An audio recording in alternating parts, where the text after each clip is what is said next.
Hop, assalomu alaykum hurmatli kuzatuvchilar.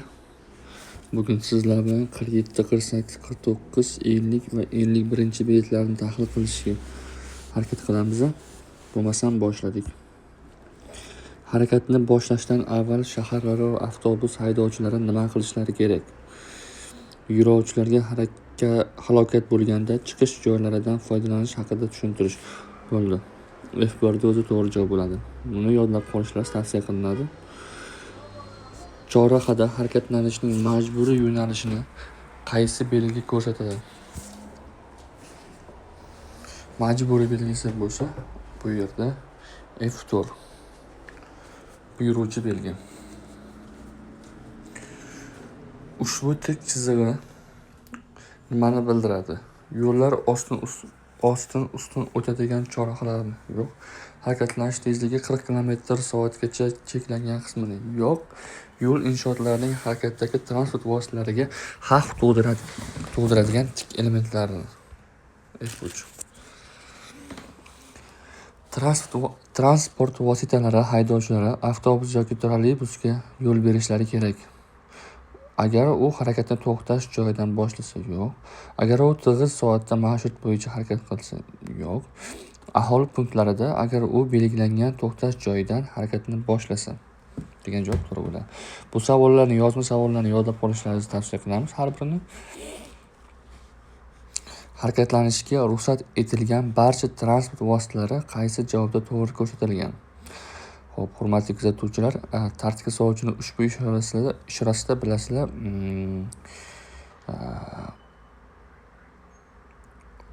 Ya'ni o'sha tartibga soluvchining qo'li tushirilgan joydan harakatlanuvchi transport vositalari harakat qilib kelayotgan yo'nalishi, ya'ni polosasiga ko'ra to'g'riga, o'ngga, chapga qayirib olishi mumkin bo'ladi. Xo'p, ushbu holatda qizil avtomashina to'g'ri harakatlanyapti. Xo'p.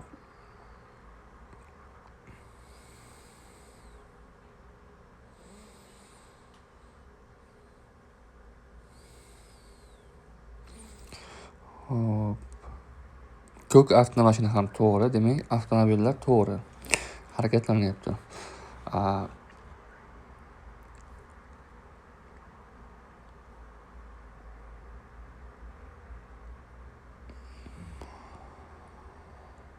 Mototsikl haydovchisi o'ngga burilmoqchi, bu ham to'g'ri. Demak, javob avtomobillar va mototsikl degan javob to'g'ri bo'ladi. Tartibga soluvchining bu ishorasi tramvay vositasiga tatbiq etilmaydi, shuning uchun tramvay hisobga olinmaydi.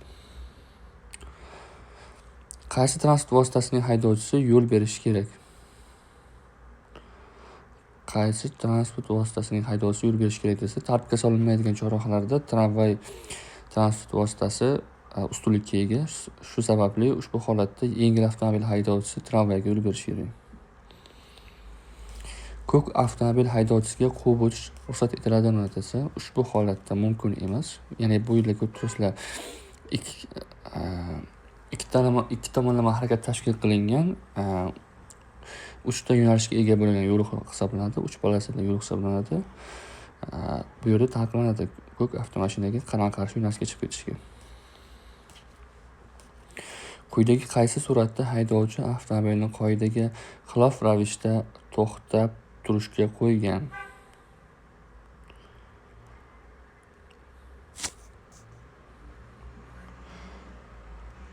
Chap va o'rta. Sirpanchiq yo'lda yurgizgich bilan tormozlashni qo'llash orqa uzatmali avtomobil uchun avtomobil turg'unligini oshiradi, avtomobil turg'unligini kamaytiradi, avtomobil turg'unligiga hech qanday ta'sir ko'rsatmaydi. Avtomobil turg'unligini oshiradi. Bu savolni ham yodlab qolishlaringizni tavsiya qilamiz. Davlat yo'l harakati xavfsizlik xizmati ruxsatsiz transport vositasining yuk bilan yoki yuksiz harakatlanishiga qanday yuqori maksimal kenglikda yo'l qo'yiladi? 2.5. Bu savolni ham yodlab qolishlaringizni tavsiya qiladi. Demak, ruxsatsiz transport vositasining yuk bilan yoki yuksiz harakatlanish mumkinligi maksimal kenglikda bu 2.55. Yuqori maksimal kenglikda 2.55.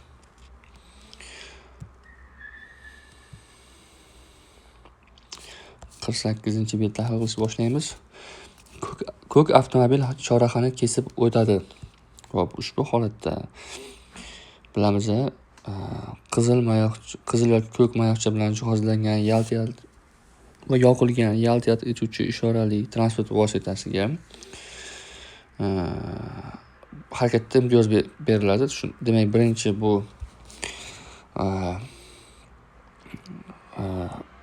oq mashina, maxsus mashina harakatga keladi. Undan keyin yashil avtomobil harakatga keladi. Shundan keyin uchinchi bo'lib ayni vaqtda qizil bilan degan javob to'g'ri bo'ladi. O'ng qo'l qoidasi bo'lib ketadi bu yerga. Qaysi belgi to'xtamasdan o'tishni taqiqlaydi? Hop, 1 2 3 4. Bu bojxonada to'xtamasdan o'tish taqiqlanadi. Ushbu tik chizig'i nimani bildiradi? Yo'lning xavfli joylaridagi harakatlanish bo'lagi yuzasini bildiradi. Yo'lning boshqa qismlarida yo'l chetidagi to'siqlarning yon chegarasini belgilaydi.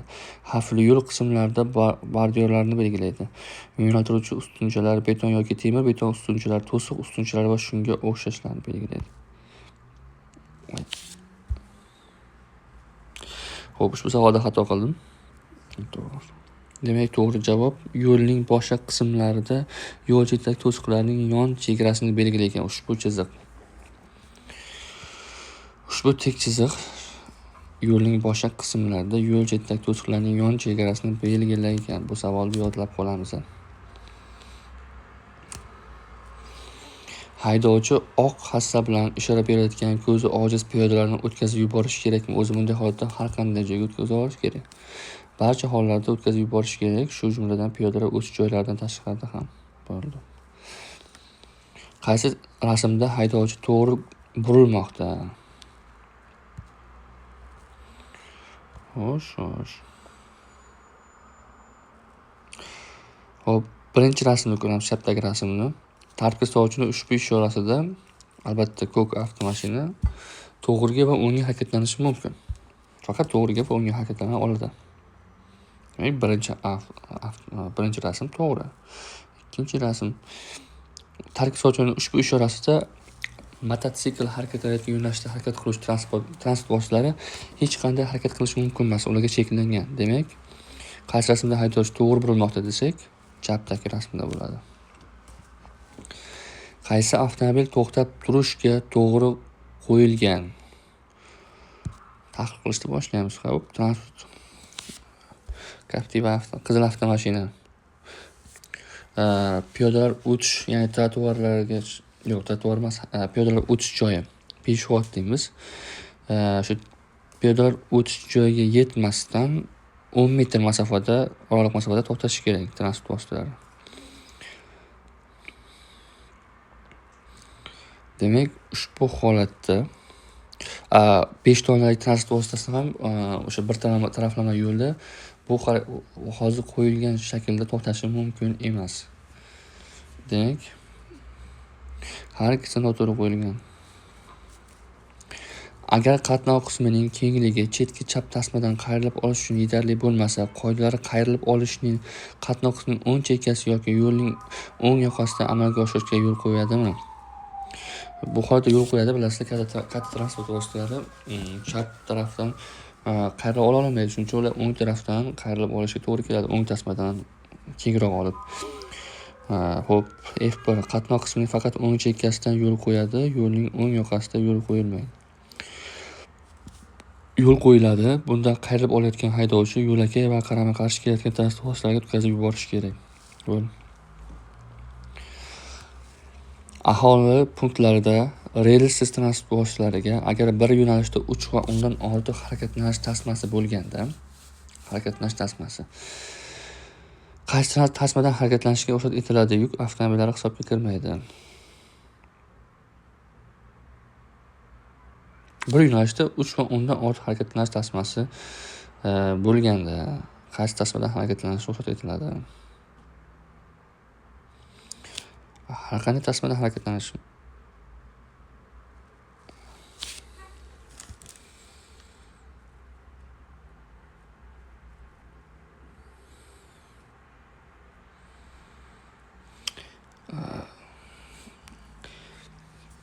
savolni o'qimay, savolni yaxshi tahlil qilmasdan birdan javobni bosib yubordim. Demak, to'g'ri javob chapki chekkadan ahvol punktlarida chapki chekkadan tashqari har qanday tasma bo'yicha unga ya'ni chapki chekkaga faqat boshqa tasmalarda harakat qatnov bo'lganda, shuningdek chapga burilish, orqaga qayrilish va bir tomonlama harakat tashkil qilingan yo'lda to'xtash uchun o'tishga ruxsat etiladi deb yozilmoqda ekan.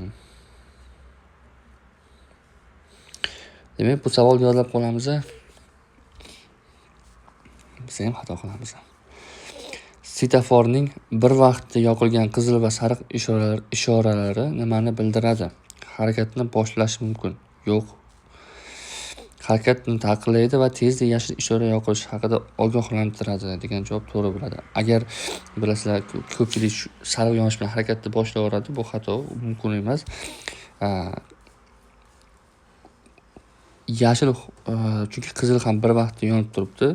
U faqat yashil yonishi mumkinligi haqida ogohlantiradi. Undan keyin harakatni davom ettirishimiz kerak.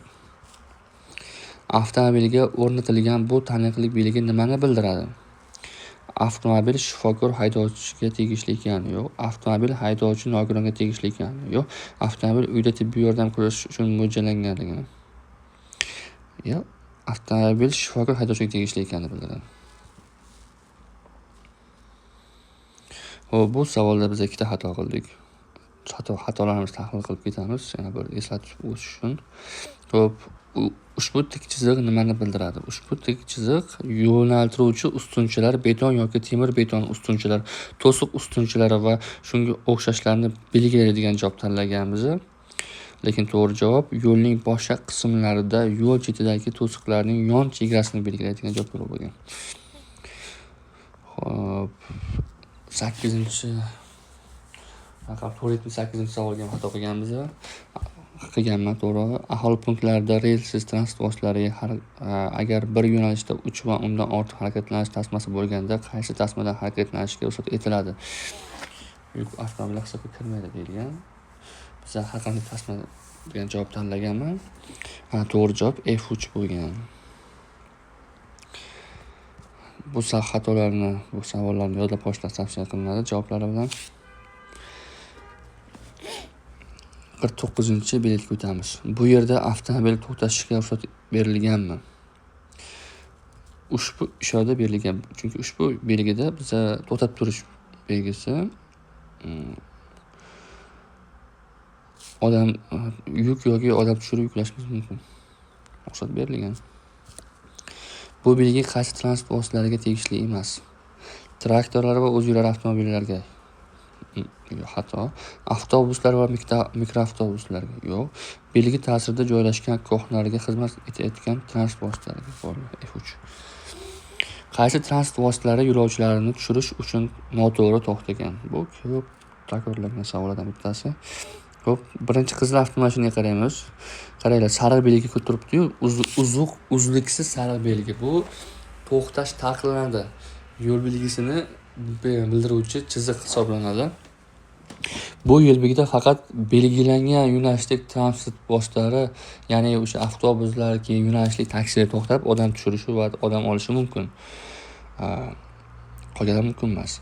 Bu uzuq sariq chiziq esa to'xtab turish taqiqlanadi degan belgini ifodalaydi va bu yerda har qanday transport vositasi odam tushirishi, odam mindirishi, yuk tushirishi, yuk yuklashi mumkin. Demak, mototsiklning harakati bu yerda to'g'ri, lekin qizil avtomashina xato.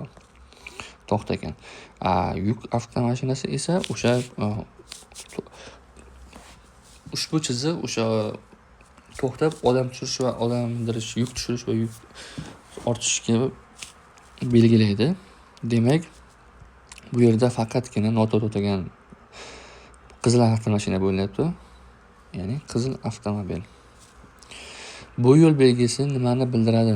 Shlagbaum bilan jihozlanmagan bir izli temir yo'l belgisi kesishmasini yo'q, hatto chunki Chunki bu yerda ikkita belgi turibdi. Agar tepadagi bitta X o'zi bo'lganda ham unda to'g'ri javob bo'lardi. Shlagbaum bilan jihozlangan bir izli temir yo'l kesishmasi. Shlagbaum bilan jihozlanmagan 2 va undan ko'p izli temir yo'l kesishmasini belgilaydi. Harakatlanish taqiqlangan. Tartibga soluvchining ushbu ishorasida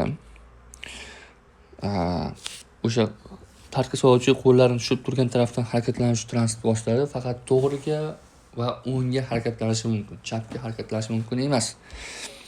Demak, qizil avtomashina to'g'ri yo'nalishda ketyapti. Ko'k avtomashina, yuk avtomashinasi to'g'riga harakatlanishi to'g'ri, lekin chapga burilishi mumkin emas. Demak, ko'k avtomobil chapga degan javob to'g'ri bo'ladi. Sekinlashish bo'lagi bo'lgan yo'lda qaysi transport vositasi uni chiqish qoidasini buzdi? Undan chiqish qoidasini buzdi. Sariq avtomobil. Ko'rsatilgan belgilardan qaysi biri avtomobil magistrallariga o'rnatiladi? Avtomagistral. Shunaqa savollar ko'p tushadi. Qarang, yashil belgi avtomagistrallarni belgilaydi. Ya'ni avtomagistrallarda asosan yashil rangda belgilanadi belgilar. Demak, F3 bo'ladi. Haydovchining o'zi aniqlay oladigan harakatlanish uchun to'siqlik yoki xavf tug'ilganda qanday choralar ko'rishi kerak? Xavfsizlik choraga rioya qilgan holda tezlikni kamaytirishi va xavfli yo'l qismidan o'tishi. Tezlikni transport vositasi to'xtagunicha kamaytirishi yoki to'siqni aylanib o'tishning boshqa harakat qatnashchilari uchun xavfsiz choralarni ko'rishi. To'xtatish. Haydovchi xavfsiz chorasini ko'rishi kerak. Xavfni chunki boshqalarni ogohlantirish kerak bu holat bo'yicha. Jabrlanuvchining yurak faoliyati yoki nafas olishi to'xtaganda unga qanday ketma-ketlikda birinchi yordam ko'rsatish kerak? Albatta, bunday holatda birinchi nafas yo'llari bo'shatiladi. Undan keyin sun'iy nafas beriladi va yurakning ustida masaj qilinadi. Shunaqa. Xo'p, F1 yurakni masaj qilish, nafas yo'llarini bo'shatish, sun'iy nafas oldirish yo'q. Sun'iy nafas oldirish yo'q. Nafas yo'llarini bo'shatish, sun'iy nafas oldirish va yurakni ustidan masaj qilish. To'g'ri, F3. Yaxshi ketma-ketlikda bo'lish kerak javob. Savoldan o'tlab qolishingiz tavsiya qilinadi. Sanab o'tilgan shartlardan qay birida avtomobillar va avtopoyezdlardan foydalanish taqiqlanadi? Gidravlik tormoz tizimining zichligi buzilganda, tormoz tizimining samaradorligi qoidalariga javob beradi. To'xtatib turish tormoz tizimi harakatsiz holatda to'la vazndagi transport vositalarini 16% dan kam bo'lmagan qiyalikda ushlab tura olganda, demak F1. Ushbu gidravlik tormoz tizimining zichligi buzilganda avtomobil va avtopoyezdlardan foydalanish taqiqlanadi. 50-savolni ko'ramiz. Qaysi belgi agar yuk avtomobilining tirkamasi bilan birga ruxsat etilgan to'liq vazni 7 tonnaga teng bo'lsa, tirkamali avtomobillarning harakatlanishini taqiqlaydi? Qarang, tirkamali avtomobillarning harakatlanishini taqiqlaydi deyapti. Tirkama bilan harakatlanishni taqiqlovchi belgi 4. Bitta javob uchun shuncha odam chaqirish uchun shuncha narsa qo'shib tashlashganda. Belgilardan qay biri ajratuvchi mintaqasi bo'lgan yo'lning harakat uchun yopiq qatnov qismini aylanib o'tish yo'nalishini ko'rsatadi?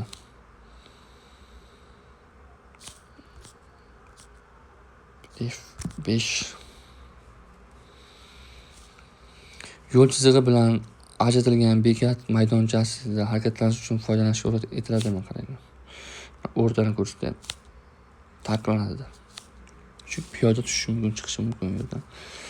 Chorrahani transport vositalari quyidagi tartibda kesib o'tadilar. Xo'p, qaraymiz. Ko'k avtomashina o'ngga harakatlanmoqchi. Yashil avtomashina ham o'ngga. Bir yo'l kesishmaydi. Qizil avtomashina chapga harakatlanmoqchi. Demak, ular bir-biri bilan umuman o'zi yo'llari to'qnash kelmayapti. Demak, hamma bir vaqtda degan javob to'g'ri bo'ladi. Harakatlanish ruxsat etilgan tartibga soluvchining ushbu ishorasida biz aytganmiz. Ushbu holatda bu tartibga soluvchining ushbu ishorasi tramvay transport vositasiga tatbiq etilmaydi. Demak, harakatlanish ruxsat etilgan desak,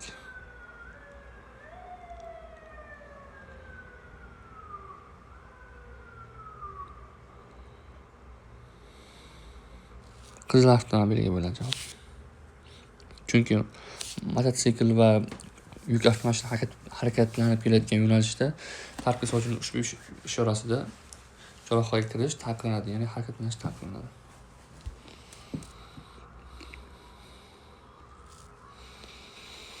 Mazkur vaziyatda qizil avtomobilga quvib o'tishga ruxsat etiladimi? Agar ushbu chorraha teng ahamiyatli bo'lganda edi, qizil avtomobilning ko'k avtomobilni quvib o'tishiga ruxsat etilmas edi, lekin bu yerda teng ahamiyatli chorraha emas. Teng ahamiyatli yo'llar kesishma chorrahasi emas. Ko'k avtomashina ham, qizil avtomashina ham asosiy yo'lda va bu ushbu holatda qizil avtomashina ko'k avtomobilni quvib o'tishi mumkin. Haydovchi aholi punktidan tashqarida harakat qoidalarini buzmoqdami? Ha, buzmoqda. U o'ng tasmadan harakatlanishi kerak. Sababi chap tasmadan quvib o'tishi mumkin boshqalar. Transport vositalarining temir yo'l kesishmasiga qancha masofadan yaqinroqda to'xtab turishlari taqiqlanadi?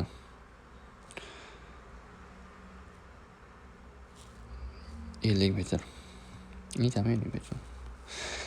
Agar jonlantirishni, reanimatsiyani 2 kishi bir vaqtda olib borganda yurakni bilvosita massaj qilish va sun'iy nafas oldirish qanday bajariladi? 1 marta ko'krak qafasi hisob osiladi, 1 marta havo puflanadi va hokazo. Yo'q. 2 marta havo puflanadi, so'ng yurak sohasi 30 marta bosiladi va hokazo. Effektni bu savolni yodlab qolinglar. Bu savolni men ham o'sha testga tayyorlanish jarayonida yodlab qolganman. 2 marta havo puflanadi, so'ng yurak sohasi 30 marta bosiladi. Mana shu narsani eslab qolinglar. 2 marta havo puflanishi va 30 marta bosilishini yurak sohasi. Tashiladigan yuk vaznini va o'qlar bo'yicha tushadigan og'irlikni taqsimlashni kim tartibga solib turadi? Davlat yo'l harakati xavfsizligi xizmati yo'q. Avtoxo'jalik ma'muriyati yo'q. Maxsus transport vositasini tayyorlovchi korxona.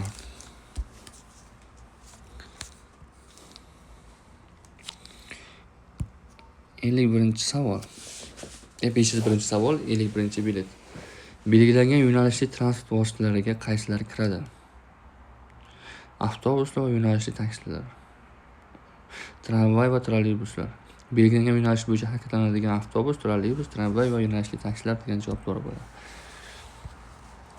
Qaysi belgi chapga burilishga ruxsat beradi? Birinchi belgi to'g'riga burilishingiz mumkin. Ikkinchi belgi ham buyuruvchi va qaysi yo'nalishda harakatlanishingizni belgilaydi. Uchinchi belgi mumkin. Bu belgi o'rnatilgan yo'lda avtobuslarga harakatlanish ruxsat etiladimi desa, albatta ruxsat etiladi.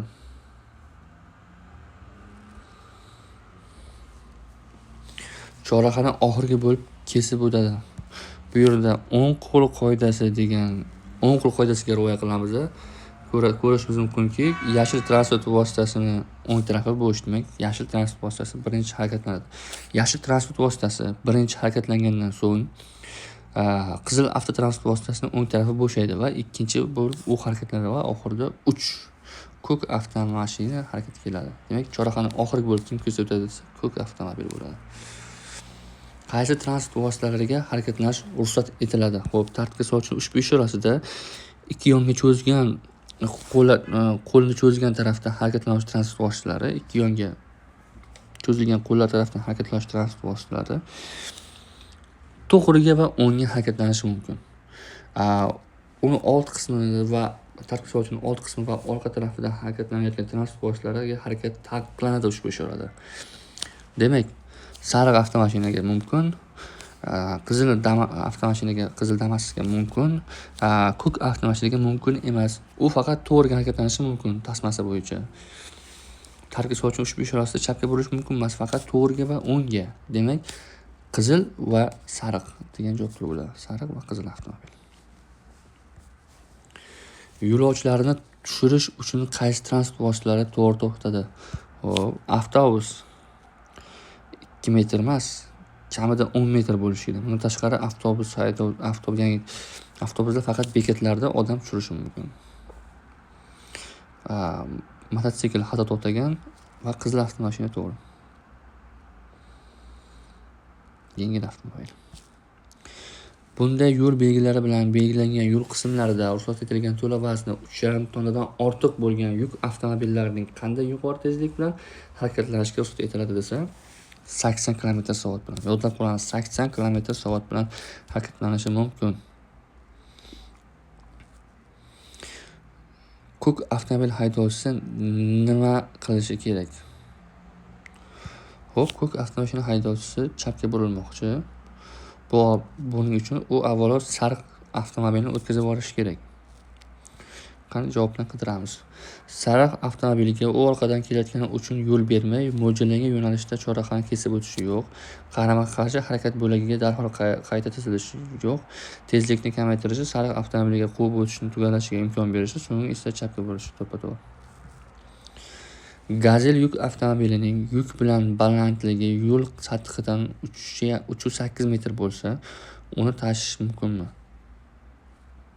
Ruxsat beriladi. Umumiy balandligini so'rayapti. Buni yodlab qolishni tavsiya qilamiz. Agar pnevmatik uzatmaning zichligi buzilib, kompressor ishlamay turganda boshqaruv asboblarining erkin holatida havo bosimining 30 daqiqa qancha mpga pasayishiga sabab bo'lsa, tormoz tizimi nosoz hisoblanadi. Mana bu savolni yodlab qolishni tavsiya qilamiz. Faqat biz ham yodlaganmiz bu savolni. 0.05 degan javob to'g'ri bo'ladi. Bu savolni ham yodlab qolishni tavsiya qilamiz. Xo'p, shu bilan bugungi rejalashtirgan tahlillarimiz o'z nihoyasiga yetdi. 5 ta bilet sizlar bilan ko'rib chiqdik. 5 ta bilet 50 ta savol. Savollar bo'lsa kommentlarda yozib qoldiringlar, javob berishga harakat qilamiz. Kamchiliklar uchun uzr so'raymiz. Ro'za Ramazon oyi bilan hammani tabriklaymiz. Bizlarga kuzatishda davom etinglar. Like va podpiskani ayamanglar. Sog' bo'linglar, salomat bo'linglar.